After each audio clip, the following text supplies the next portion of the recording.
So yesterday, we found out through the Washington Post that Donald Trump's new anti-Fauci, Scott Atlas, noted not expert in infectious disease, wants to institute a nationwide herd immunity strategy, which is a term designed to shield you from the dark reality that they're just going to let everyone get coronavirus because they think that that's a good idea, despite the fact that they acknowledge it will kill millions of people. Now, that possibly, right? Because despite the fact that early on Donald Trump seemed interested in this strategy, notably in a graphic I've read maybe 50 times on this show, once saying in early April, "Why don't we let this wash over the country?" Trump asked, according to two people familiar with his comments. He had apparently repeatedly raised the question of just letting it wash over the country. Dr. Fauci initially seemed confused by the term wash over because Fauci is a rational human, but became alarmed once he understood what Trump was asking. Fauci said, "Mr. President, many people would die." Yes, millions of people would die. Now it turned out hundreds of thousands would die anyway, but millions would die. And it seemed at the time that must have gotten through to Donald Trump, because at one point in an April 12th, I believe it was, press conference, he talked about the UK pursuing a herd immunity strategy by saying this. If you remember, they were looking at that concept. It's a concept, I guess, it's a concept. If you don't mind death, a lot of death.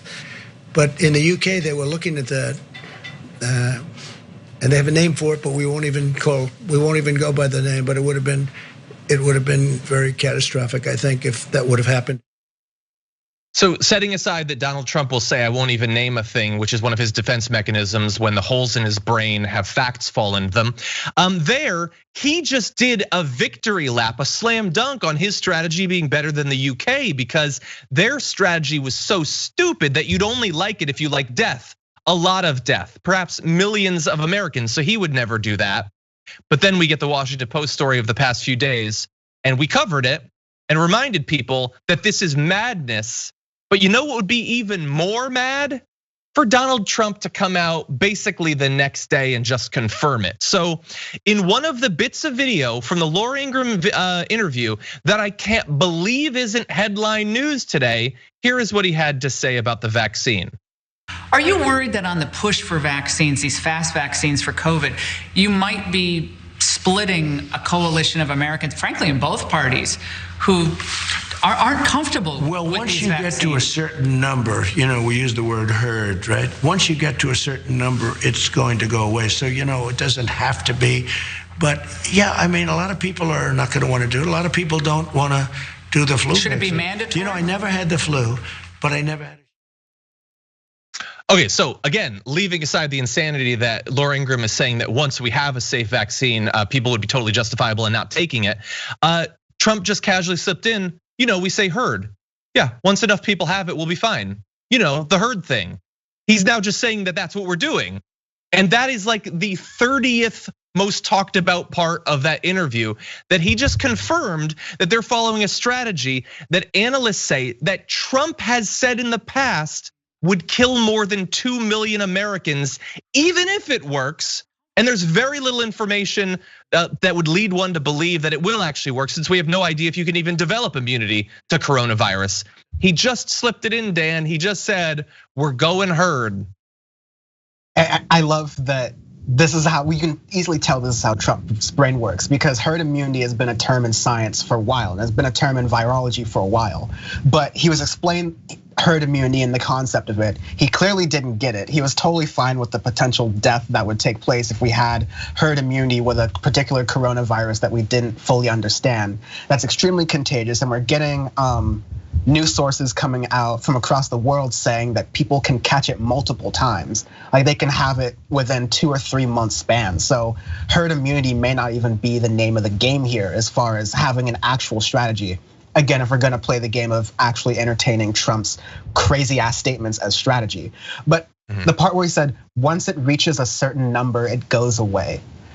Like I was annoyed with the Fauci sort of like daddy love almost that was happening earlier, but Trump is now explaining the medical strategy of the country, and his idea of how a virus works is Once you hit a certain number, it's like a video game. When you hit 999, it just doesn't go up anymore. And it's like you have all the coins. What's the point? What's the difference? Like, he is not understanding the weight, the ramifications of the fact that almost 200,000 people now are dead because of this virus. And he is gallivanting about the rest of society and doing everything he can to mess all that up. But these deaths are on his hands. These blood is on his hands, and it's also on the hands of his supporters and his enablers in the media and in the Congress.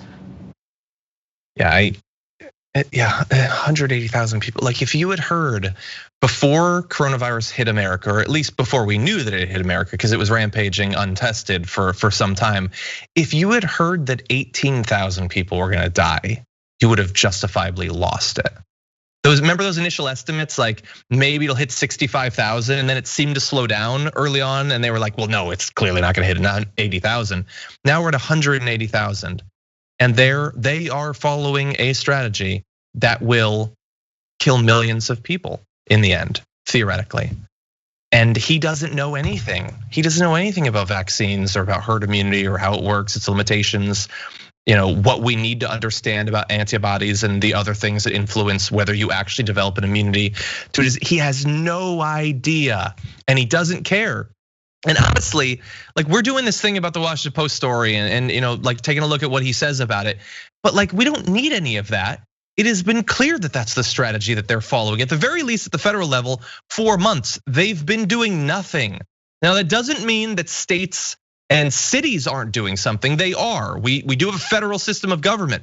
But insofar as the federal government can influence our fight against the virus, they surrendered literally months ago.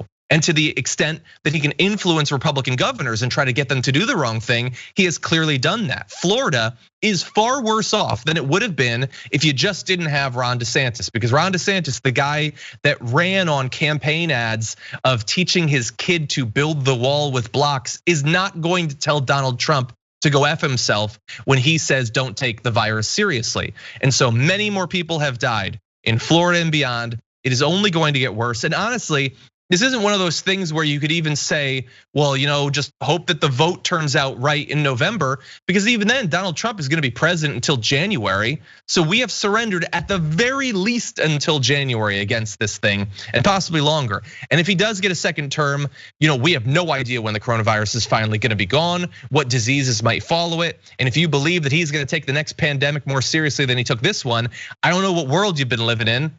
He'll have been reelected through failure in addressing a public health crisis. Why would he take it more seriously when he doesn't even have to run for re-election? Anyway, the future is dark. I apologize.